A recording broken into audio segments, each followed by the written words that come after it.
क्यों बुरे थे कौरव? महाभारत के युद्ध को धर्मयुद्ध कहा जाता है। इसे धर्म और अधर्म की लड़ाई कहते हैं।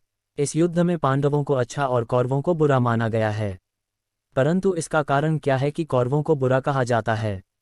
आइए जानते हैं। 1. राजा पांडु के जंगल जाने के बाद धृतराष्ट्र को राज करने का मौका मिला। ये बताया जाता है कि गांधारी धृतराष्ट्र से विवाह नहीं करना चाहती थी, लेकिन भीष्म ने जबरदस्ती गांधारी का विवाह धृतराष्ट्र से कराया। जब गांधारी गर्भ से थी तब धृतराष्ट्र ने अपनी नौकरानी के साथ सहवास किया, जिससे उनको युयुत्सु नामक पुत्र की प्राप्ति हुई। गांधारी की इच्छा के विरुद्ध धृतराष्ट्र ने अपने ससुर और उसके पुत्रों को कारागार में डाल दिया।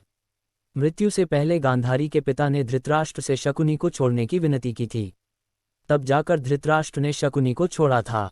2. ये भी प्रचलित है कि यदि शकुनी न होता तो महाभारत का युद्ध नहीं होता। सब कुछ अच्छा चल रहा था।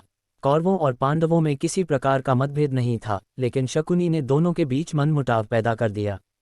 शकुनी ने ही कौरवों के मन में पांडवों के प्रति मतभेद पैदा किया था। शकुनी ने दुर्योधन सहित धृतराष्ट्र के सभी पुत्रों के दिमाग में छल, कपट और ईर्ष्या की भावना को उजागर किया। शकुनी कौरवों और पांडवों दोनों का विनाश देखना चाहता था, क्योंकि धृतराष्ट्र ने शकुनी के माता पिता, भाई और बहन को कारागार में बंद कर भूखों मरने के लिए छोड़ दिया था। 3. भीष्म एक महान योद्धा थे, लेकिन उन्होंने धर्म का साथ न देकर सिंहासन का साथ दिया। जब भरी सभा में द्रौपदी का अपमान किया जा रहा था तब भीष्म चुप बैठे थे। भीष्म ने सब कुछ जानते हुए भी दुर्योधन और शकुनी के इस अनैतिक और छलपूर्ण खेल को चलने दिया। 4. दुर्योधन की सोच बहुत ही अधर्मी थी। उसके अहंकार और लालच ने सभी को युद्ध में झोंक दिया था, इसलिए दुर्योधन को महाभारत युद्ध का मुख्य कारण माना जाता है। जुए में पांडवों के हार जाने पर जब दुर्योधन भरी सभा में द्रौपदी का अपमान कर रहा था तब गांधारी ने इसका विरोध किया, फिर भी दुर्योधन नहीं माना था। दुर्योधन ने पांडवों को बिना किसी अपराध के उन्हें जलाकर मारने का आदेश दे दिया था। युद्ध के अंतिम समय में जब दुर्योधन को लगा कि अब वह हार जाएगा तब अपनी माता के सामने नग्न खड़ा होने के लिए भी तैयार हो गया। 5. जब युद्ध को टालने के सभी प्रयास विफल हो गए तब श्री कृष्ण पांडवों के शांतिदूत बनकर हस्तिनापुर पहुंचे और पांडवों को केवल 5 गांव देने का प्रस्ताव रखा। परंतु उन्हें दुर्योधन ने ये कहकर मना कर दिया कि युद्ध के बगैर मैं सुई की एक नोक के बराबर भी जमीन नहीं दूंगा। दुर्योधन ने धृतराष्ट्र को भी संधि प्रस्ताव स्वीकार करने से रोका और कहा, पिताश्री, पांडव हमारी विशाल सेना से डर गए हैं, इसलिए केवल 5 गांव मांग रहे हैं, पर अब हम युद्ध से पीछे नहीं हटेंगे। धृतराष्ट्र ने समझाया, पुत्र, यदि केवल 5 गांव देने से युद्ध टल जाता है तो इससे अच्छा क्या हो सकता है।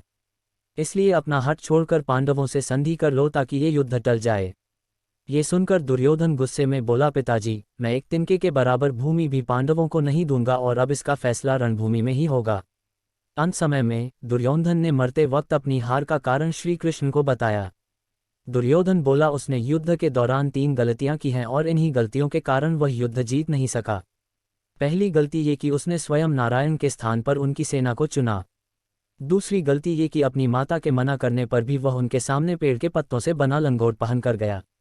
तीसरी गलती ये कि वह युद्ध के आखिर में गया। यदि वह पहले युद्ध में सम्मिलित होता तो कई बातों को समझ सकता था और शायद उसके भाई और मित्रों की जान बच सकती थी।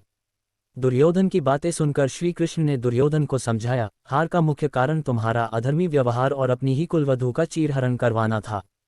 तुमने स्वयं अपने कुकर्मों से अपना भाग्य लिखा। ये सुनकर दुर्योधन को अपनी गलती का आभास हुआ और उसने श्री कृष्ण से क्षमा मांगी और मृत्यु को प्राप्त हुआ।